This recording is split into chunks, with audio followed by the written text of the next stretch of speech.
नमस्कार। इससे पहले हम लोग इलेक्ट्रिसिटी में रेजिस्टेंस तक हम लोग इसका प्रॉपर्टी देख लिए थे। अब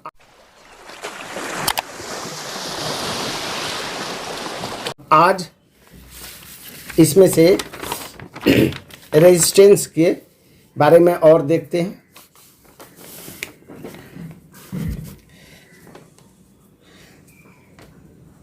resistance depends upon the length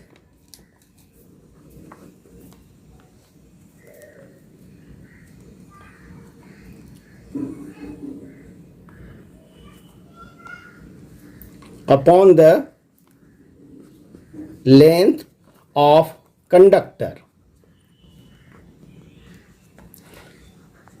ये कंडक्टर के लेंथ पे डिपेंड करता है।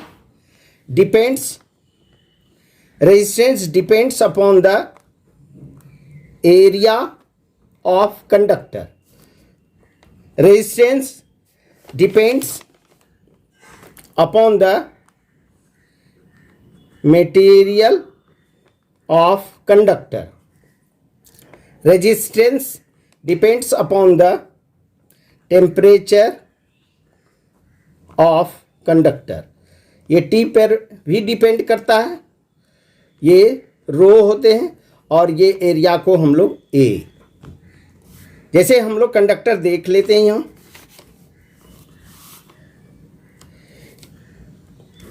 ये कंडक्टर है, इसका ये एरिया ऑफ क्रॉस सेक्शन है ए और इसका ये यहाँ से यहाँ तक ये एल लेंथ है। तो रेजिस्टेंस डिपेंड्स अपॉन, जैसे जैसे कहता है कि रेजिस्टेंस एल जैसे जैसे बढ़ाते हैं आर प्रोपोर्शनल टू एल, उस तरह से रेजिस्टेंस बढ़ता जाता है। तो लंबाई बढ़ने से रेजिस्टेंस बढ़ता है। R inversely proportional to area, area जैसे बढ़ाते हैं रेजिस्टेंस घटते जाता है। एट कांस्टेंट टेम्परेचर, ये सारी बात टेम्परेचर पे कांस्टेंट होता है। अगर यदि हम दोनों को एक साथ मिला देते हैं तो R proportional to L by A. इस प्रोपोर्शनलिटी को हटाने के लिए हम लोग एक कांस्टेंट यूज करते हैं जिसे रो कहते हैं, एल बाय ए। इस कांस्टेंट को हम लोग क्या कहते हैं? रो कहते हैं।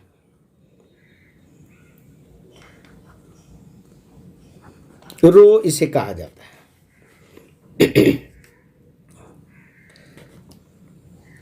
इस प्रकार से अगर रो को हम लोग निकालना चाहें तो एरिया को इस तरफ ले आते हैं रेजिस्टेंस के तरफ और एल को इसके नीचे। तो ये फॉर्मूला हम लोगों का रो निकल जाता है। रो को हम लोग रेजिस्टिविटी कहते हैं। रेजिस्टिविटी ये depends upon the material.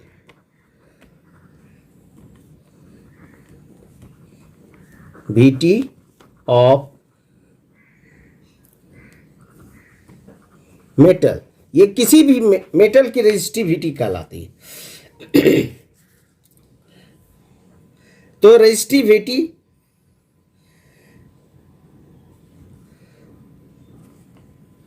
Metal का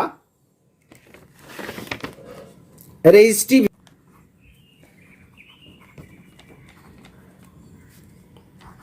VT ऑफ मेटल, ये क्या होता है? स्पेसिफिक कैरेक्टर है। ये not depends upon the length, area and temperature. Not depends on area, length and temperature। Area length घटने बढ़ने से रेजिस्टिविटी का कोई भी चेंज नहीं होता। कुछ मटेरियल ऐसे हैं जिसकी रेजिस्टिविटी हम लोगों को याद रखना है। सबसे ज़्यादा रेजिस्टिविटी वाला मटेरियल जो है वो हमारा सिल्वर है।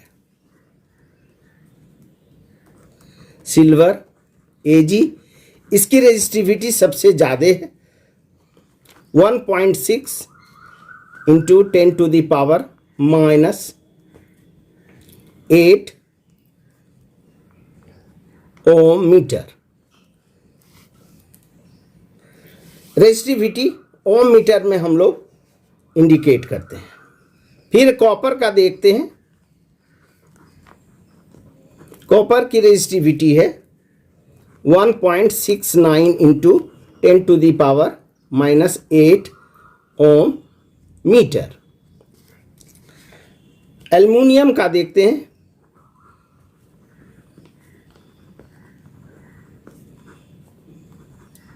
Resistivity 2.63 into 10 to the power -8 ohm metre.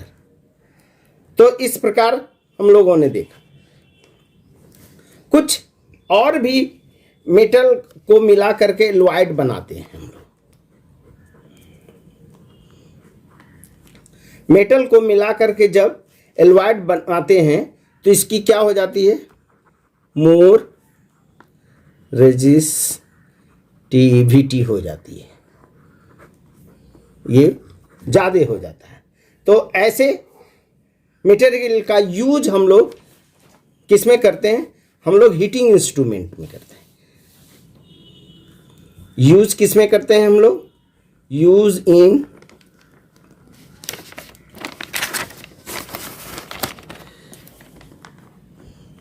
Heating instrument में करते हैं।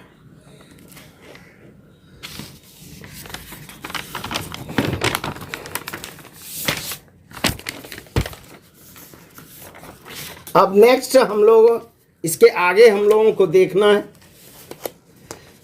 कि कॉम्बिनेशन ऑफ रेजिस्टेंस।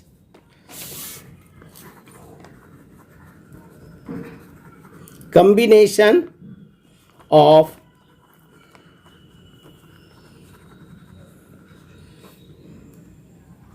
रेजिस्टेंस। बहुत सारे रेजिस्टेंस जो होते हैं उसको रेजिस्टर्स भी कहते हैं।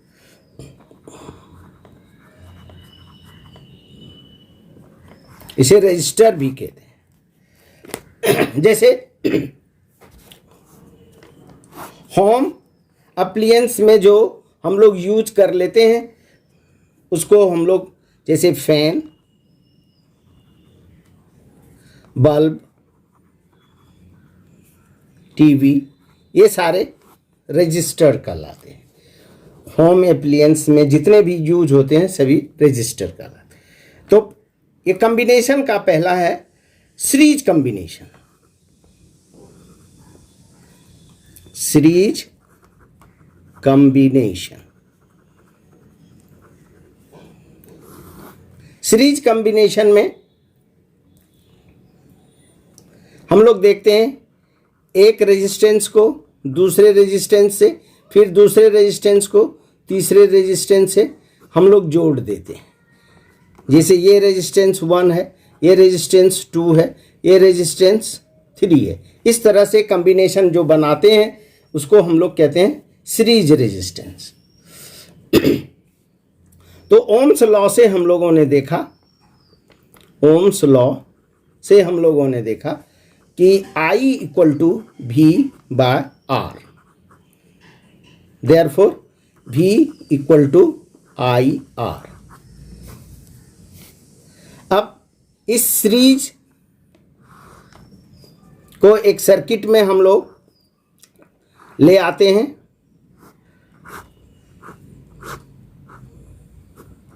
ये की है, ये बैटरी है, ये प्लस साइड है, ये माइनस साइड है, ये एमीटर है। प्लस साइड से करंट फ्लो करके इसमें आता है, ये करंट इसमें इस तरह से करंट जाता है। तो करंट इसमें जो आ रहा है इसमें आई, इस सीरीज तो हर रजिस्टर का अपना अपना एक पोटेंशियल डिफरेंस होता है। जैसे इसका पोटेंशियल डिफरेंस V1, इसका भी पोटेंशियल डिफरेंस V2, इसका भी पोटेंशियल डिफरेंस V3 हो। तो अगर यदि सभी का पोटेंशियल डिफरेंस हम लोग निकाल लेते हैं, V1 को भी हम लोग निकाल लेते हैं, तो क्या हो गया, I इसमें सीरीज में I हमेशा सेम होता है, I R1, V2 equal to I R2, V3 equal to I R3 होता है। इस प्रकार से सभी वोल्ट को हम लोग, ये जो V1 V2 V3 है, सभी ये V है, ये प्लस कर देते हैं V2 प्लस V3, क्योंकि वोल्ट हमेशा सर्किट का एक ही, तीनों का अलग अलग मिला देंगे, सर्किट का एक ही वोल्ट होगा। सबका वैल्यू अगर यदि पुट कर देते हैं, I R1 plus I R2 plus I R3, इधर हम लोग इसका वैल्यू लिख देते हैं V का I R। Therefore I R equal to, I common ले लेते हैं, R1 plus R2 plus R3, तो दोनों तरफ I है, I को कैंसिल कर देते हैं, तो therefore R equal to R1 plus R2 plus R3। इस तरह से जितना हम R बढ़ाते जाएंगे सीरीज में, उतना बढ़ते चला जाएगा। ये हमारा सीरीज इक्वेशन आ गया। सीरीज में हम लोगों ने क्या देखा, इन ए सीरीज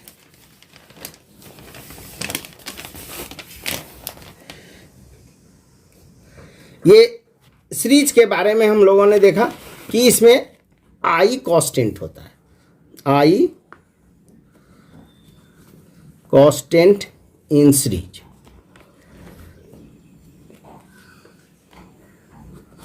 फिर क्या देखा हम लोगों ने कि टोटल रेजिस्टेंस जो R होता है equal to total resistance R equal to sum of resistance of individual. जितने भी इसमें अप्लायंस है, रेजिस्टर्स है, उसके रेजिस्टेंस को हम लोग जोड़ देते हैं। तो हम लोग देखते हैं कि जैसे जैसे हम सीरीज में रेजिस्टर को बढ़ाते हैं, संख्या 2 3 से 4 5 6 तक बढ़ता है, तो इसका टोटल अमाउंट ऑफ रेजिस्टेंस बढ़ते चला जाता है। फिर अब दूसरा कनेक्शन हम लोग लेते हैं, इस कनेक्शन को हम लोग कहते हैं पैरेलल कॉम्बिनेशन।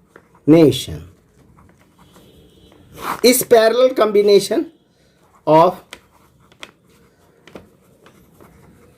रेजिस्टेंस में हम लोगों ने देखा कि ये एक रेजिस्टेंस है, दूसरा ये रेजिस्टेंस है, तीसरा ये रेजिस्टेंस है, ये सभी को हम पैरेलल कनेक्शन में कर लेते हैं।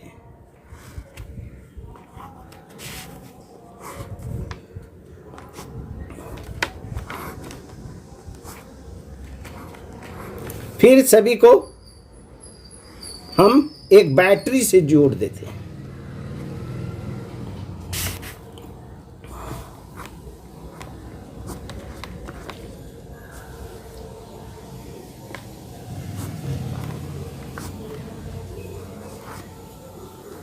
ये वोल्ट मीटर है, ये सारे, ये प्लस साइड है, ये माइनस साइड है, ये की है, इसमें ये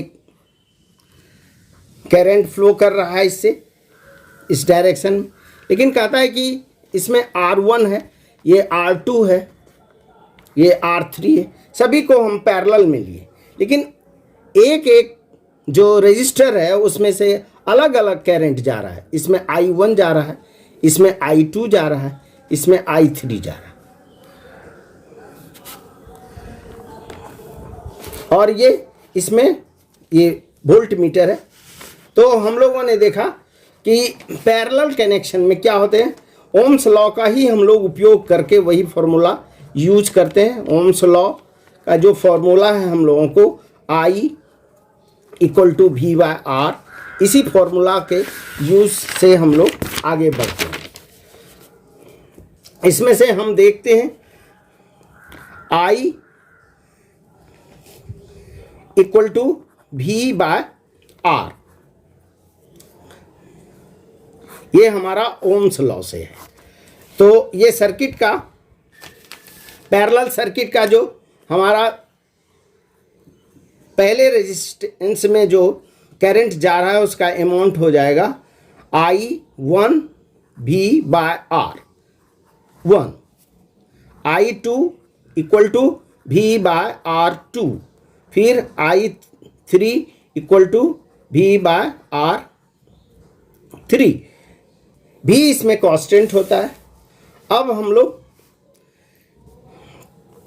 ये जो करंट है सभी को एक साथ मिला देते हैं, I1 + I2 + I3, सभी का वैल्यू हम लोग पुट कर देते हैं। V/R = VR1 + VR2 + V/R3, V/R = इधर हम लोग V कॉमन ले लेते हैं, R1 + 1/R2 + 1/R3, तो V दोनों तरफ है तो कैंसिल कर देते हैं। 1/R = 1/R1 + 1/R2 + 1/R3, ये इक्वेशन हम लोगों का पैरेलल कनेक्शन। इस तरह से हम लोग जितना भी आगे इसमें बढ़ाते जाते हैं उतना बढ़ते चला जाता है। तो हम लोगों ने देखा कि पैरेलल कनेक्शन में क्या होता है। पैरेलल कनेक्शन में हमारा V जो है वो V volt of circuit constant होता है, ये हमेशा समान ही रहता है पैरेलल कनेक्शन। फिर इसमें से देखते हैं कि डिफरेंट करंट जो है हर रजिस्टर में जाता है। Different current pass in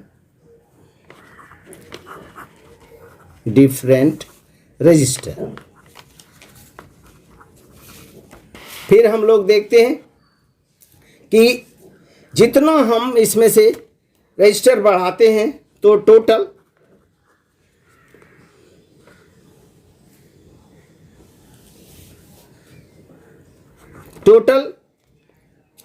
resistance of combination R हमेशा जितना बढ़ाते जाते हैं वो क्या हो जाता है, gradually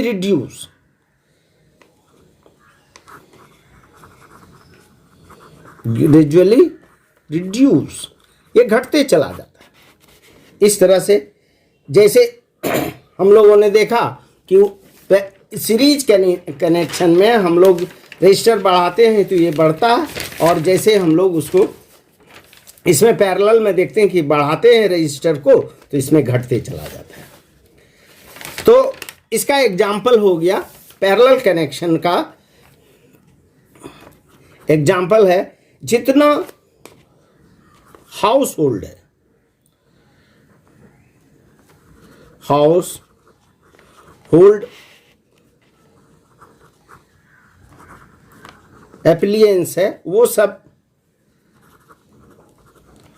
connected in parallel combination, जैसे बल्ब, फैन,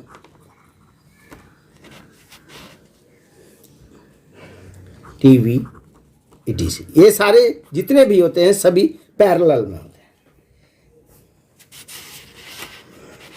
और हाउस होल्ड में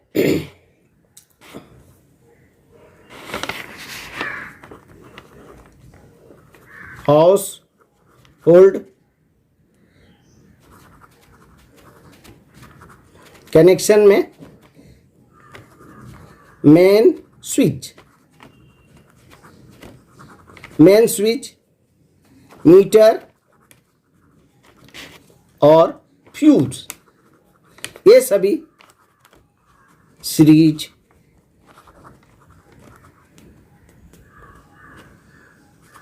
कनेक्शन में होता है। ये सभी सीरीज कनेक्शन में, ये सभी पैरेलल कनेक्शन में होता है।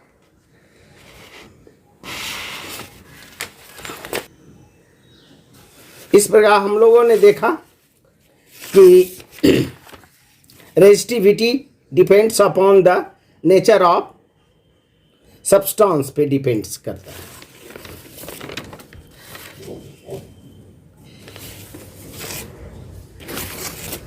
फिर हम लोग आज देख रहे हैं अभी कॉम्बिनेशन ऑफ रेजिस्टेंस। बहुत सारे रेजिस्टेंस जो हम लोग कंबाइन करते हैं उसको रजिस्टर भी बोलते हैं। ये आम भाषा है जिसमें से हम लोग रजिस्टर यूज जो करते हैं घर में, अप्लायंस जितना भी यूज होता है, जैसे फैन, बल्ब, टीवी, ये सारे सभी रजिस्टर्स कहलाते हैं जिसकी स्पेसिफिक रेजिस्टेंस होती है। तो सबसे पहला जो कॉम्बिनेशन हम लोग सीरीज कॉम्बिनेशन का देख रहे हैं, तो सीरीज में अलग अलग R1, R2, R3 तीन रजिस्टर को हम लोग कंबाइन कर लेते हैं। इसमें बैटरी और ये स्विच और ये अमीटर के द्वारा करंट फ्लो करता है। तो इसमें से ओम्स लॉ का यूज करते हुए हम लोगों ने अलग अलग ये सभी का वोल्ट का मेजरमेंट करके इसमें टोटल वोल्ट में इसकी वैल्यू पुट कर देते हैं। तो हमको total R equal to R1, R2 plus R3 आ जाता है। तो सीरीज कॉम्बिनेशन में हम लोगों ने देखा कि R कांस्टेंट होता है। Total resistance of the circuit जो होता है, जैसे जैसे हम लोग R बढ़ाते हैं, रजिस्टर बढ़ते जाता है, तो ये भी बढ़ते चला जाता है। पैरेलल कॉम्बिनेशन में ऑफ रेजिस्टेंस का देखते हैं कि सभी R1, R2, R3 को पैरेलल करके हम लोग जोड़ देते हैं। ये पैरेलल कनेक्शन का डायग्राम है। तो इसमें वोल्ट सर्किट का हमेशा सेम रहता है। इसमें करंट जो बैटरी के द्वारा सप्लाई होता है, सभी रजिस्टर में अलग अलग करंट जाता है। इसमें भी ओम्स लॉ का हम लोग उपयोग करते हुए सभी का अलग अलग करंट की वैल्यू निकाल लेते हैं हर रजिस्टर का। रजिस्टर फर्स्ट में V/R1 रजिस्टर, सेकेंड में V/R2 रजिस्टर, थर्ड में करंट जो होता है V/R। तो टोटल करंट की वैल्यू निकाल लेते हैं। सभी का मान पुट कर देने पे 1/R equal to 1/R1 plus 1/R2 plus 1/R3। तो ये इक्वेशन आ जाता है पैरेलल कॉम्बिनेशन ऑफ रजिस्टर का। तो इस पैरेलल कॉम्बिनेशन में हम लोग देखते हैं कि कंप्लीट सर्किट का ये जो होता है V कांस्टेंट रहता है और डिफरेंट करंट पास होता है इन डिफरेंट रजिस्टर में। हर रजिस्टर में अलग अलग करंट पास होता है और टोटल जितना हम लोग रजिस्टर बढ़ाते चले जाते हैं और धीरे धीरे धीरे धीरे उसकी वैल्यू जो घटती चली जाती है। तो हाउस होल्ड में जो हम लोग अप्लायंस यूज करते हैं, जैसे बल्ब, फैन, टीवी, सब ये सारे पैरेलल कनेक्शन में होता है। एक का फ्यूज होने के बाद सर्किट पे कोई अंतर नहीं पड़ता। लेकिन हाउस होल्ड में सीरीज कनेक्शन में भी मेन स्विच आता है, मीटर आता है, फ्यूज आता है, ये सभी सीरीज है। तो ये सब एक बार अगर यदि लॉस कर जाता है तो पूरा सर्किट ऑफ हो जाता है। Thank you.